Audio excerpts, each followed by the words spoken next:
Hi again! Today we're going to read another Froggy story. And the reason I love Froggy stories, one, I told you because of the sound effects, but it also has the same predictable characters who always have a problem and it always seems to be fixed. And so I like that you're going to be able to figure out that pattern pretty easily when you get to know these characters. This story is called Froggy Eats Out by Jonathan London.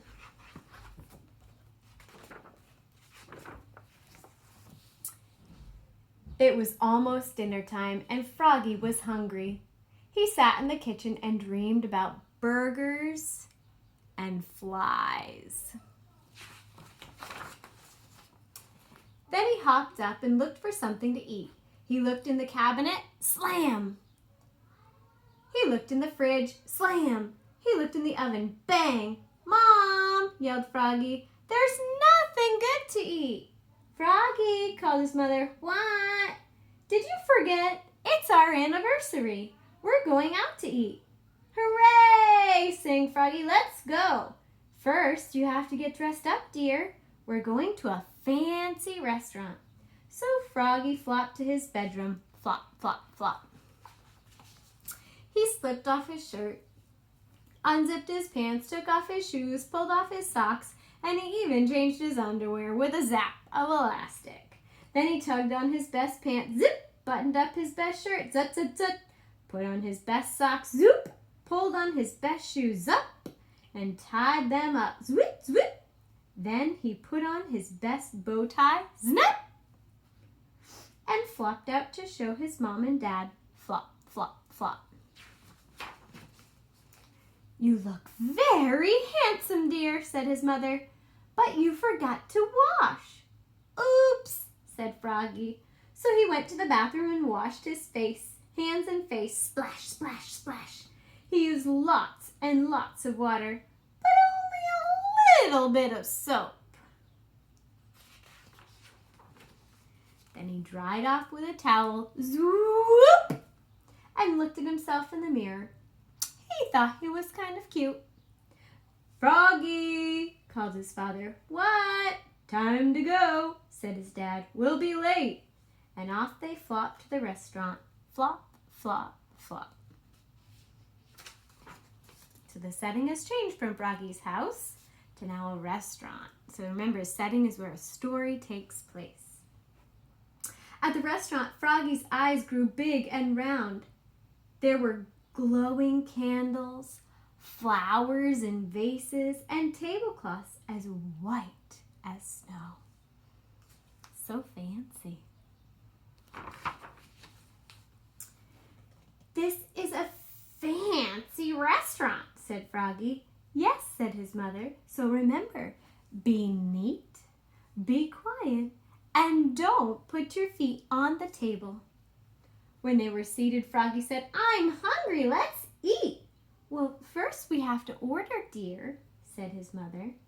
I want a hamburger, said Froggy. No hamburgers here, said his father.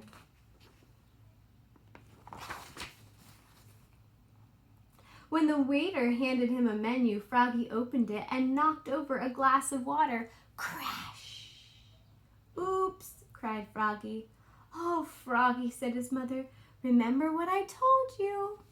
So one little problem here is that he spilt his water. Maybe you can connect with this part of the story. Maybe you made a mess on accident at dinner time.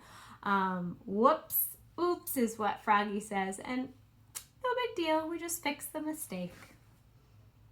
I know, said Froggy. Be neat, be quiet, and don't put your feet on the table. But it was hard to be neat and quiet. He fidgeted, he shook salt on his hand, and he licked it. He banged his spoon on the table, bang, bang, bang. Then he hit hard on the tip of the spoon and flipped it right into the waiter's head. Bonk! And the waiter finally came and took their orders.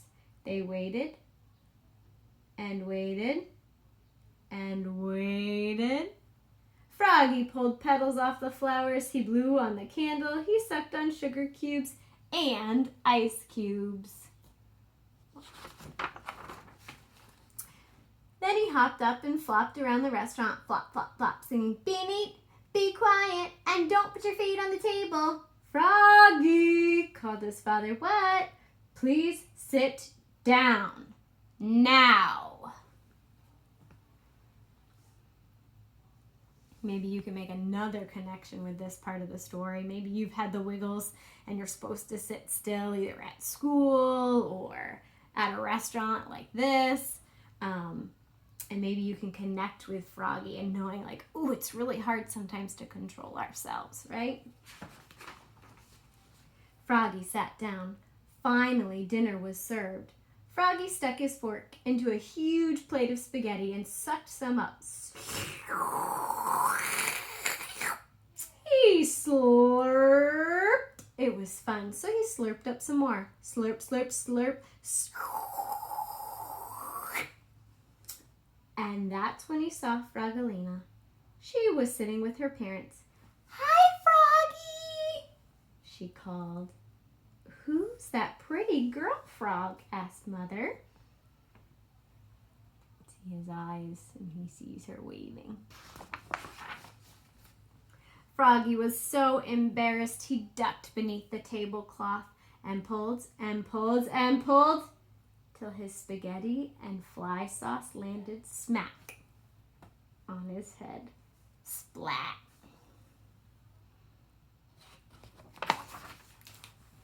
"Oops!" cried Froggy, looking more red in the face than green.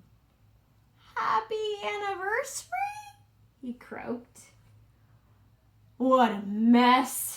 cried his father. "Oh, Froggy," said his mother. Froggy scooped spaghetti off his face and said, "I know. Let's eat out at Fast Fly's place." "At a Fast Fly's place. Good idea," said his mother.